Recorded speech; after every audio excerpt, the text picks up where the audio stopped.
Hello, welcome back. In all our earlier lessons, we have seen multiple options in creating a procedure. But in this lesson, we'll see an option called with overview while calling a procedure. So this is the procedure which we create in our earlier lesson, part books, and here I am using the table type for the output parameter.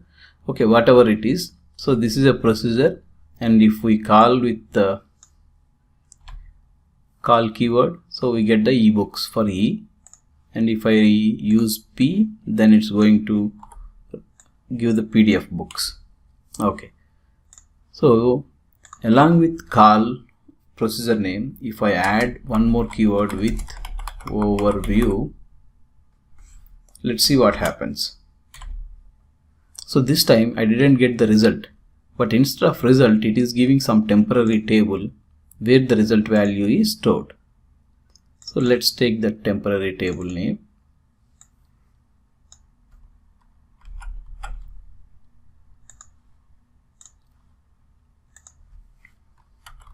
I'll write a select star statement, select star from temporary table. Okay, see. So whatever the result I was expecting in the call procedure, I have that result in temporary table. Okay, so now if I change it to E,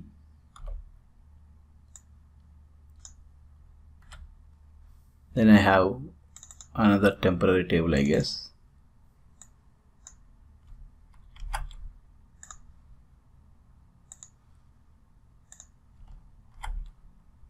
I think it is same table or different table, I don't know. Yes, it is same table. Okay, if I run that, okay, it's still showing ebook. Okay, yeah, we ran for E, so we got the result of ebooks. So basically what it is doing, it is storing the value in a temporary table when we run with overview option. Okay, so let me open another session, and I'll put this select statement here. If I run this statement, I get an error because it is not finding the table. So that means when you run with overview option by using the question mark in the output parameter, it's going to store in a temporary table and which is visible during that session only. So I created a new session, so in that session it is not visible, and as soon as you close this session, and this is going to be deleted. So that's how the with overview option works with the question mark. So now I would like to do some experiment. So I'm going to create a table, create column table, and table name I'll put actual book part book. So I'm creating a physical table, so I'll use the column names from earlier definition. So I'm just copying and pasting here. So book ID, category, MRP. So these are the result values of even this table type also having that one, right? Okay, now I'll run this statement, and the T4H,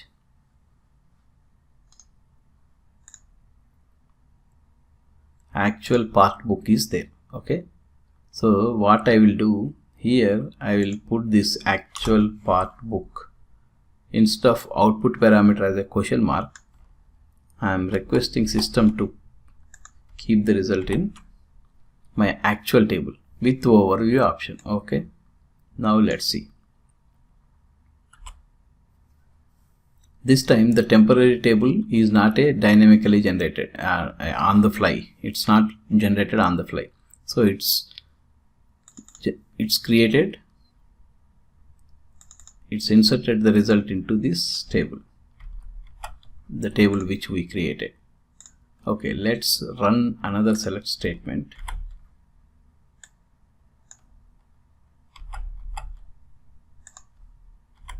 And if you observe here, this time the schema name is T4H, which is where the physical table is exist, and before that it is system table, system schema. So that means I connected with system user, that's why it is a system schema. Okay, now if I run this, I got all ebooks in physical table.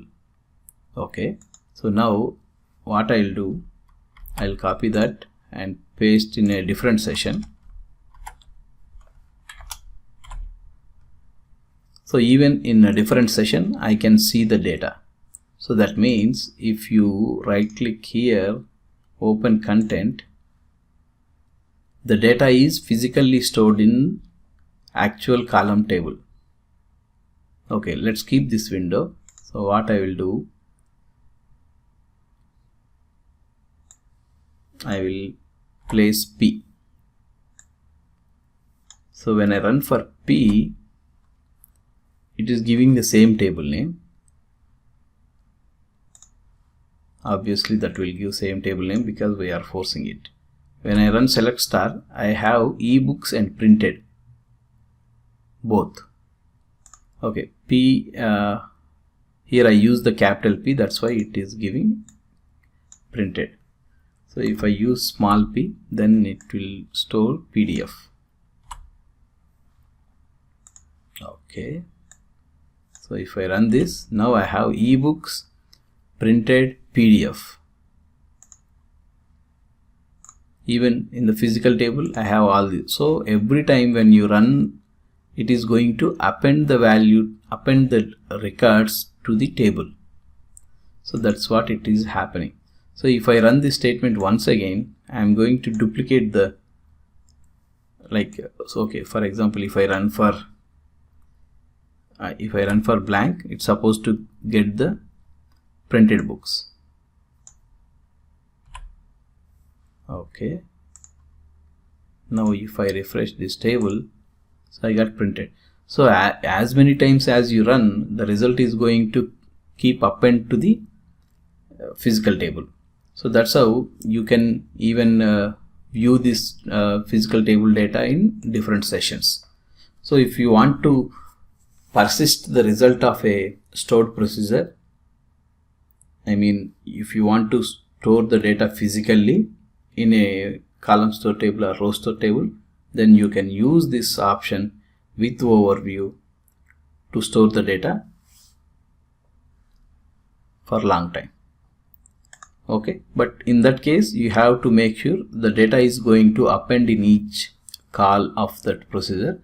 So if you want to make the data unique, then you need to maintain primary keys and drop the data every time before you calling the stored procedure with overview option. Okay, so that's all about this with overview option while calling a procedure. So in the next session I would like to create a transaction application by using the stored procedure. So in that procedure my requirement is something like this. So assume it is a bank transaction application. So in that application, in the input parameter you are going to pass something like action. Action is like a with deposit or withdraw. Then based on that action it's going to perform. If it is a deposit, then insert and show successful message along with the balance. So in the input parameter you are going to send action and then amount, maybe the account name, something like that. So it's just imagine something like a bank transaction table and pass all the parameters. If it is a deposit, then insert the data.